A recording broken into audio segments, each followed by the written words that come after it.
Welcome to Mesh to NURBS Pro Workflow Part 3, and I'd like to start by showing you how I use the tool which is called the ISO angle shader.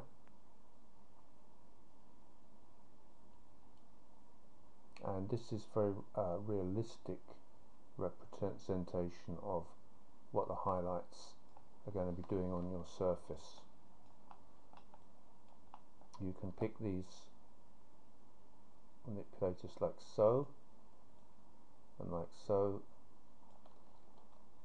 and I imagine that this highlight is going to come along here and flow down here, then run nicely across the rear surface, and I guess this is what the designer wants here, the highlights sweeping up onto the front end of the car.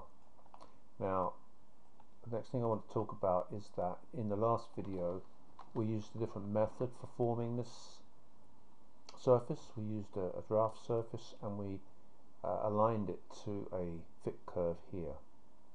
Now we could have used the same method that we used on the back and it would have looked like this, and in fact personally I think this is the quickest and most accurate method to use, and then finish off with the deviation shader, the evaluation shader which shows the deviation. Okay, let's get on with this video now, and we're going to find out how to make this blend surface and fit the blend surface to the mesh. So we underbuilt this surface, so now it's time to let's put a different color shader on there for a moment. And I've got X-ray switched on, by the way, which just in case you've never used it, it's Windows Display X-ray, and then when you get in there you can choose which components you're going to have semi-visible, and you use this slider here to do that. So if I let's take that off for the moment, and you see the difference that it makes. Okay, it's just a lighter feel, more interesting than looking at slab surfaces, slab shades. Right, now what I want to do is to take the extend tool with merge on and snap it to the edge of the model like so. Yeah, that's better, isn't it? If you get that happen, what happened to me there, that's because we're working in perspective view. Take the top of that surface and we're going to lift it above, well above that fillet there, so just to say there, okay, because I'm going to intercept later this surface with that surface, and the only thing I'll say at this point is that you need to have both surfaces a similar height so that the blend is going to run smoothly around there. Okay, and I think we're all right there. Cross-section editor and hit clear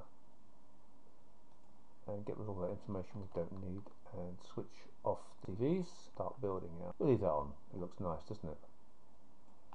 That shader there. I'm going to start building this blend now. Okay, so let's put some CVs back on just for a second and see what we've got. Well, we're not going to get a very good blend building across there, and here we've got 1, 2, 3, 4, 5 degrees, and here we've got 3 degrees, so it would be a jolly good idea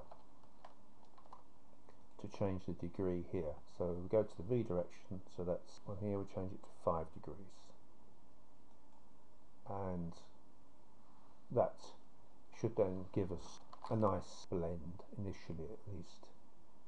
Okay, and then we should look at I cannot tell you how important it is to check every single thing with the curvature comb, because it tells you everything, almost everything you need to know. Look at that, isn't it beautiful? It's planar, you see.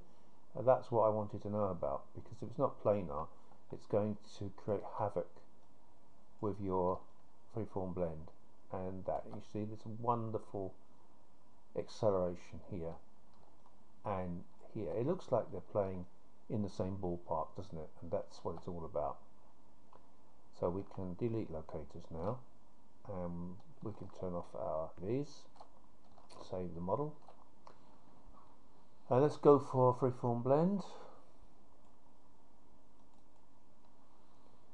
We're going to go for G2, G2 initially.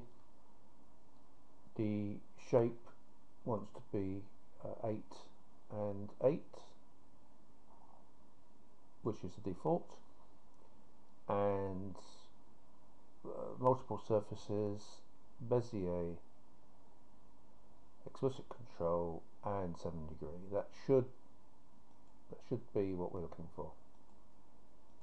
You'll see here that because of the angles involved, we need to go to flow control and start, and we're going to ask it to connect ends, which it's done. And because that's bulging up there, we will do the same there for end. We'll ask it to connect ends.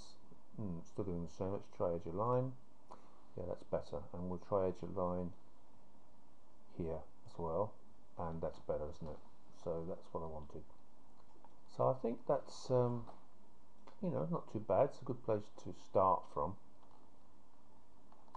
Now we're going to pick, we don't need those boundary locators, so get rid of those. And we're going to pick the surfaces. We'll put them all onto one layer. So now I've got my object lister there, which is always with me, it's always open. You know, you cannot model without an object lister being open and curvature comb available to you all the time. My curvature comb incidentally is on my mouse on the middle button. So I've got curvature comb there, and I've got another one here with minimum and maximum radii on. It looks rather wonderful, doesn't it? It looks nice, but does it fit the mesh? Well, let's find out. Okay, we're going to put our deviation map on. We'll set that to 1 to start with, and 2, and then pick our surfaces, and then a mesh. Okay, my solution here is I'm going to take the extend tool and pick the draft surface. Be very careful not to pick the blend because you'll kill the blend. And this is our original construction point where I predicted that the point of tangency would be, but obviously I was wrong, so I'm going to come along this way a bit, and you see immediately we're starting to fall into the zone where we're contacting the mesh. So I'm going to move a little bit like so. I'm obviously compromising because we're starting to go orange and red there. I could just skew a little bit to see if that does anything for us. I don't think it's doing very much, but you know, we can do a little bit, and we'll do the top. Give that a bit of skew as well.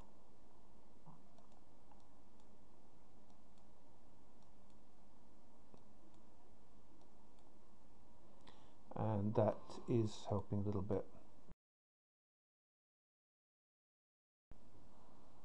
Okay, it's time now to think about lining up this transitional surface with the parent surfaces in terms of parameterization. So what I'm going to do is use the align tool and change the degree.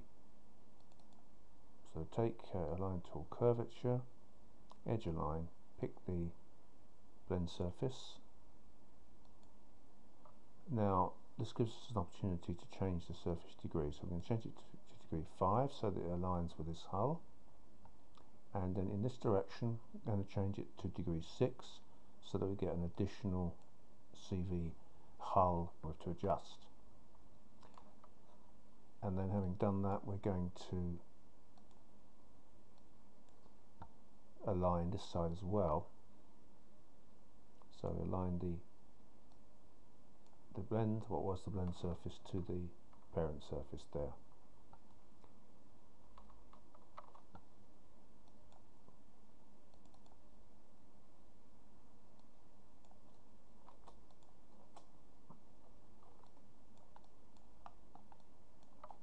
Okay, now I'm going to query edit this align function and move this. That's about it, and then I'll do the same over here. I've got it tagged as a reinvoke history, but its actual official name is query edit. And the same there, just pick that and then we can hit the nudge keys to move it, see? I'm going to pull this spare row of CVs out now with the NUV setting, and that's as much as I can do there. Now I have to go to individual CVs, NUV, and it should be just a simple job of modelling out that slight little blemish there.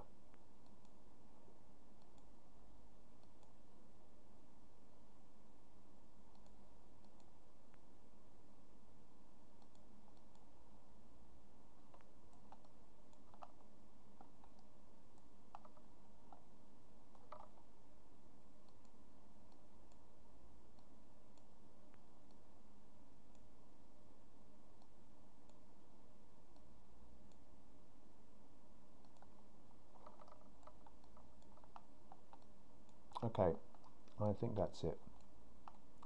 So, controls off.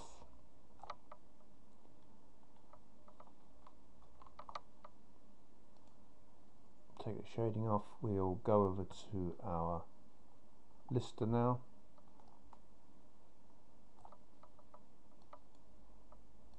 And we'll turn the mesh off. Delete locators, delete construction, or at least hide construction. There are our surfaces. Let's put our CVs on.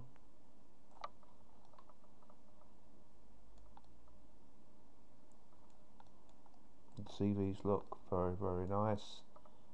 You know, when I hand those into my supervisor, he's not going to give me a dirty look, is he? Okay, next job. CVs off, and we'll evaluate it with a paint shader, which, you know, double horizon shader is basically a paint shader, and I'm very happy with that.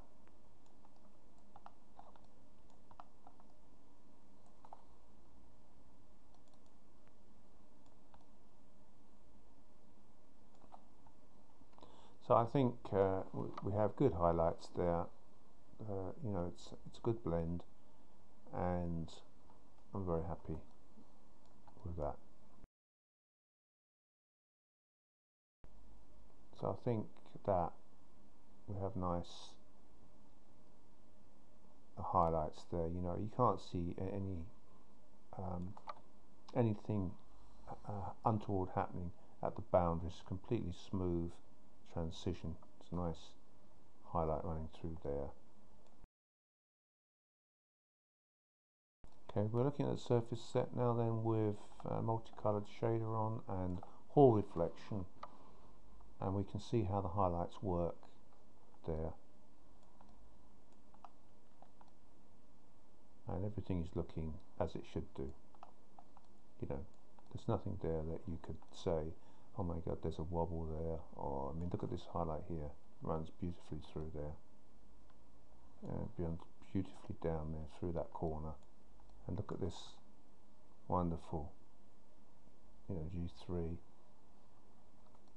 flow, highlight flow through there. So that's it then. It's been a long tutorial. I hope you've been patient and you followed me all the way through. These skills require years of practice, but if you're, you know, postgrad, or you've been studying really hard on Alias and you want to get into the automotive industry, then if you work really, really hard, you know, put in lots of hours for 6 months to a year, you'd be able to get up to kind of entry-level skills, and then once you're in a job, you'd learn so much quicker. So thank you for taking your time to watch my videos, I hope that I've helped you, and see you on the next video suite. Thank you. Bye.